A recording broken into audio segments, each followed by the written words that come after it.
Video like जरूर कर लीजिए और ऐसे वीडियो लगातार फ्री में पाने के लिए चैनल को तुरंत सब्सक्राइब कर लीजिए और बेल आइकन को जरूर टैप कर लीजिए ताकि आगे भी सारे वीडियो आपको मिलते रहे। यूट्यूब में फॉलो करते हैं तो प्लीज ये वाला फ्री टेलीग्राम चैनल जरूर ज्वाइन कर लीजिएगा। सारे नोटिफिकेशन सारे अपडेट यहीं पे आते हैं, ध्यान रखिए। नमस्कार दोस्तों, आप सभी का स्वागत है स्टडी फॉर एग्जाम्स में। दोस्तों, आज हम लोग विज्ञान और प्रौद्योगिकी सहित हम लोग जो है इन्वायरमेंट के भी प्रश्न देखेंगे। देखते हैं पहला प्रश्न हम लोग, भारत का पहला प्रायोगिक संचार उपग्रह कौन सा था जिसे वर्ष 1981 में प्रक्षेपित किया गया था? एप्पल, आर्यभट्ट, भास्कर 1 या रोहिणी? तो इसका जो सही आंसर है, भारत का पहला प्रायोगिक संचार उपग्रह जो प्रक्षेपित किया गया था 1981 में, ये आपका एप्पल था। एप्पल जो वर्तमान में एप्पल कंपनी आप लोग जानते हैं वह नहीं है। इसका जो फुल फॉर्म दूसरा है। इसका जो फुल फॉर्म होता है वह एरियन पैसेंजर पेलोड एक्सपेरिमेंट होता है। एरियन पैसेंजर पेलोड एक्सपेरिमेंट होता है। यह जो है 1981 में प्रक्षेपित किया गया था और इसे जो है 19 जून वर्ष 1981 में फ्रेंच गुयाना के कोरू के एरियन 1 रॉकेट से प्रक्षेपित किया गया था और यह जो है टीवी प्रसारण, रेडियो नेटवर्किंग के लिए जो है उपयोग में किया गया था। ये ऑप्शन इसका सही आंसर है। अपने लगातार सफल अभियानों के कारण किस प्रक्षेपण यान को इसरो का वर्कहॉर्स कहा जाता है? एसएलवी, एएसएलवी, पीएसएलवी या जीएसएलवी? तो इसका जो सही आंसर है वो ऑप्शन सी, पीएसएलवी को इसरो का वर्कहॉर्स भी कहा जाता है। सी ऑप्शन इसका सही आंसर है। अब इसका जो फुल फॉर्म होगा वो पोलर सैटेलाइट लॉन्च व्हीकल, इसका जो पूर्ण रूप है। अर्थात इसरो का वर्कहॉर्स अर्थात भरोसेमंद कामगार कहा जाता है इसे। और इसने जो है चंद्रयान, मंगलयान और एक साथ ही जो 104 उपग्रहों को लॉन्च करने जैसे कई ऐतिहासिक कारनामे किए हैं, इसीलिए जो है इसे इसरो का वर्कहॉर्स भी कहा जाता है। कारमन रेखा को समुद्र से कितनी ऊंचाई पर अंतरिक्ष की सीमा के रूप में निर्धारित किया गया है? 50 किलोमीटर, 100 किलोमीटर, 200 या 36,000? तो इसका जो सही आंसर है वो ऑप्शन बी, 100 किलोमीटर। समुद्र तल से 100 किलोमीटर की ऊंचाई पर जो है अंतरिक्ष की सीमा के रूप में निर्धारित किया गया कारमन रेखा को। इसका जो ऑप्शन बी है वह आपका सही आंसर है। यह पृथ्वी के वायुमंडल और बाह्य अंतरिक्ष के बीच की जो अंतरराष्ट्रीय स्तर पर मान्यता प्राप्त एक काल्पनिक रेखा है। ध्रुव क्या है?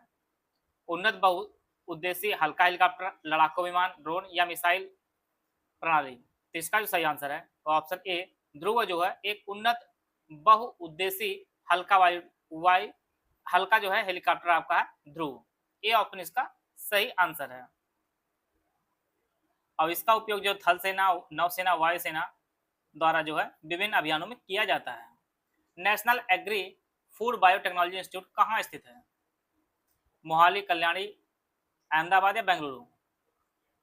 National agri food biotechnology institute जो स्थित है यह मोहाली में स्थित है। इसका जो ऑप्शन ए है वो आपका सही आंसर है और मोहाली जो है आपके पंजाब में स्थित है।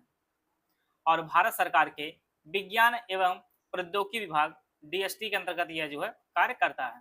ये ऑप्शन इसका सही आंसर है। इनसाइट प्रकार के उपग्रहों के विमोचन के लिए किस यान का सफलतापूर्वक प्रचालनीकरण किया गया है? पीएसएलवी, जीएसएलवी, आरएलवी या एसएसएलवी? तो इसका जो सही आंसर है वो ऑप्शन बी, जीएसएलवी का प्रयोग किया जाता है इनसाइट उपग्रह को प्रक्षेपित करने के लिए। बी ऑप्शन इसका सही आंसर है। इसको जो है हिंदी में भूत तुल्यकालिक उपग्रह प्रक्षेपण यान कहा जाता है और इसका इंग्लिश में जो फुल फॉर्म होता है जियो सिंक्रोनस सैटेलाइट लॉन्च व्हीकल, इसका पूर्ण रूप है। इनसाइट, जीसैट के भारी जो संचार उपग्रह हैं इनको जो है भूत तुल्यकालिक हस्तांतरण कक्षा जीटीओ में स्थापित करने के लिए जो है जीएसएलवी का उपयोग किया जाता है। बी ऑप्शन इसका सही आंसर है। अगला प्रश्न देखते हैं हम लोग, विश्व में कुल कितने हॉटस्पॉट पहचाने गए हैं? 10, 25, 34 और 50? तो पूरे विश्व में जो है हॉटस्पॉट की जो कुल संख्या है आपकी 34 हॉटस्पॉट पहचाने गए हैं। और जैव विविधता हॉटस्पॉट की जो अवधारणा वर्ष 1988 में जो है नॉर्मन मायर्स द्वारा दी गई है। नॉर्मन मायर्स कई बार परीक्षा में पूछा भी गया है, इसको आप लोग नोट कर सकते हैं। और वर्तमान में जो है विश्व स्तर में वर्तमान में यह 36 हो गया, इसको आप लोग अपडेट कर लीजिएगा। अब जो है वर्तमान में 36 हो चुका है। विश्व में कुल हॉटस्पॉट जो संख्या अब वर्तमान हो गई है, अब 36 हो गई है, 36 हो गई है वर्तमान में। और भारत में जो हॉटस्पॉट है, ये आपके 4 हॉटस्पॉट पूरे विश्व के 36 हैं और भारत में टोटल 4 हैं। इनमें आपका हिमालय क्षेत्र है, इंडो बर्मा क्षेत्र है, पश्चिमी घाट और श्रीलंका और तथा सुंदरलैंड आते हैं इसके अंतर्गत। टोटल 4 जो है हॉटस्पॉट भारत में है और विश्व में आपका टोटल 36 है। सी ऑप्शन इसका सही आंसर है। बाह्य स्थानीय संरक्षण एक्स-सिटू कंजर्वेशन का उदाहरण कौन सा है? राष्ट्रीय उद्यान, वन्य जीव अभ्यारण्य, प्राणी उद्यान, जीव मंडल, संरक्षित। तो इसका सही आंसर ऑप्शन सी प्राणी उद्यान जो है यह बाह्य स्थानीय संरक्षण एक्स-सिटू कन्वर्जेशन का जो है उदाहरण है। सी ऑप्शन इसका सही आंसर है। जब संकटग्रस्त पौधों या जानवरों को उनके प्राकृतिक आवास से निकालकर किसी विशेष और मानव नियंत्रित सुरक्षित स्थान पर संरक्षित किया जाता है, उसे बाह्य स्थानीय संरक्षण या सीटू कहते हैं। प्राणी उद्यान है जिसमें चिड़ियाघर, वनस्पति उद्यान है, ये सभी जो इसके उदाहरण है।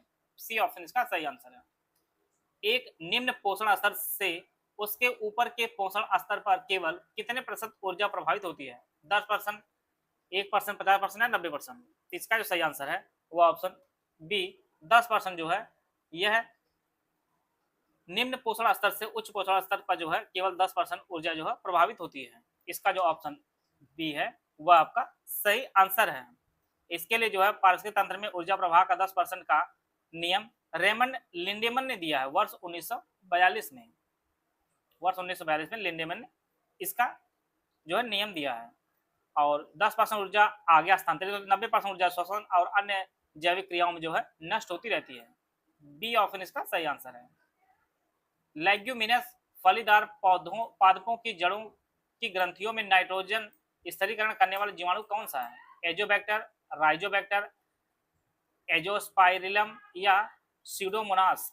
तो इसका जो सही आंसर है वो ऑप्शन बी राइजोबियम जो है यह फलीदार पादपों की जड़ों की ग्रंथियों में जो नाइट्रोजन स्थिरीकरण करने वाला जीवाणु आपका राइजोबियम है। बी ऑप्शन इसका सही आंसर है। जैसे मटर, चना, अरहर ये सभी जो है सोयाबीन की जड़ों में पाए जाने वाले जो गांठे हैं इनमें यह रहता है और यह जो है नाइट्रोजन यौगिक अमोनिया या नाइट्रेट में बदल देता है।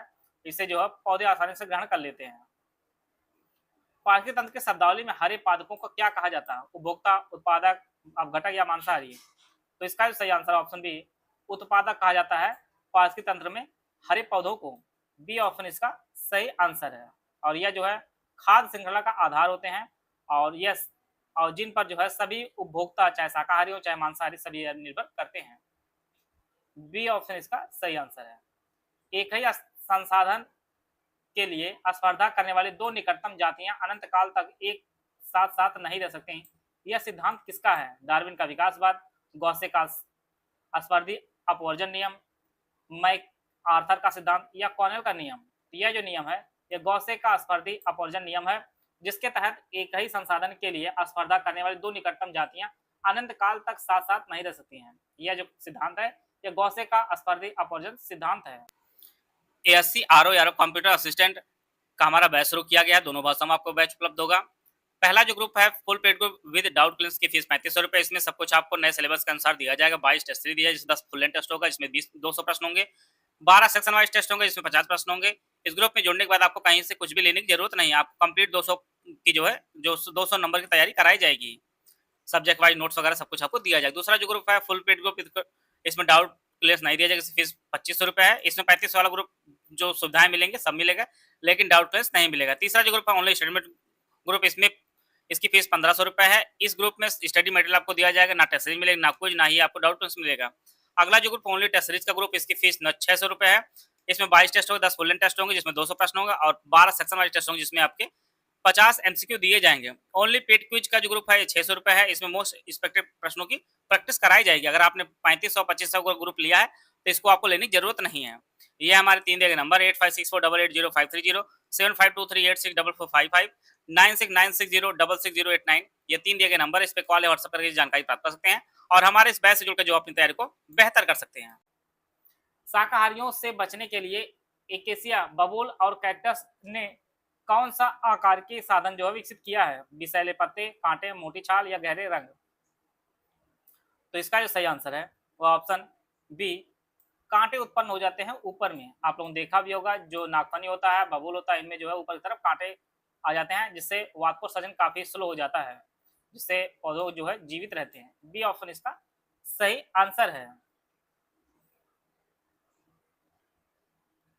भारतवर्ष में पारिस्थितिकी के जनक के रूप में किसे जाना जाता है? तो यह जो है अरविंद खुराना, रामकृष्ण रामदेव मिश्रा, एम एस स्वामीनाथन या सलीम अली।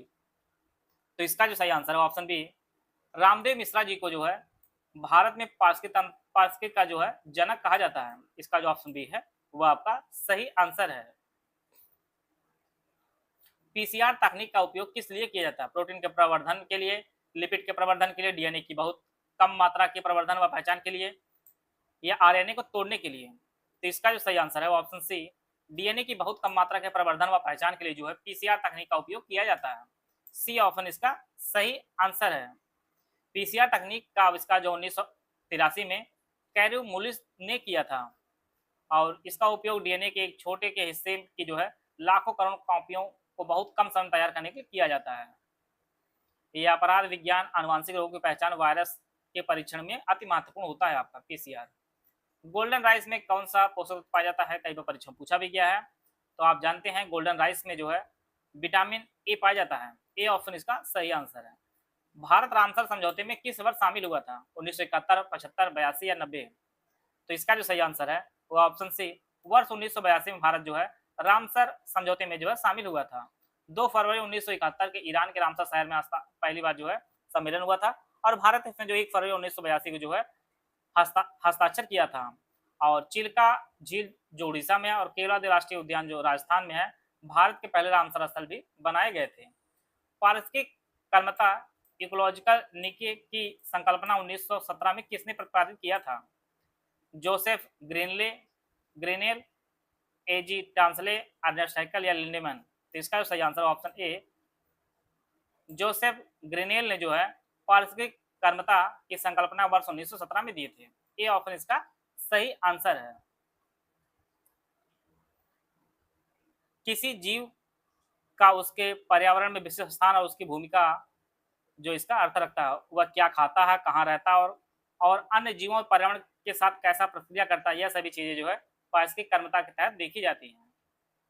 भारत में वायु प्रदूषण एवं नियंत्रण अधिनियम किस वर्ष पारित हुआ? 1972, 74, 81 या 86? तो इसका जो सही आंसर है वो ऑप्शन सी, 1981 भारत में वायु प्रदूषण एवं नियंत्रण अधिनियम जो है पारित हुआ था। सी ऑप्शन इसका सही आंसर है। शांतिपूर्ण तरीके से चिपको आंदोलन का नेतृत्व करने वाले और विश्व भर में वृक्ष मित्र के नाम से प्रसिद्ध गांधीवादी पर्यावरणविद कौन है? चंडी प्रसाद भट्ट, सुंदरलाल बहुगुणा, बाबा आमटे या अनुपम मिश्र? तो इसका जो सही आंसर है ऑप्शन बी, सुंदरलाल बहुगुणा को जो है वृक्ष मित्र के नाम से भी जाना जाता है, और साथ में जो है चिपको आंदोलन का इन्होंने नेतृत्व भी किया था। इसका जो ऑप्शन बी है वह आपका सही आंसर है। अब आप लोग बताइए, टोटल 20 प्रश्नों में से आपको कितने प्रश्न सही आप लोग कमेंट बॉक्स में जरूर बताइए। आशा है आप सभी को बहुत कुछ जानने को मिला होगा। मिलते हैं नेक्स्ट में, तब तक जय हिंद, जय भारत।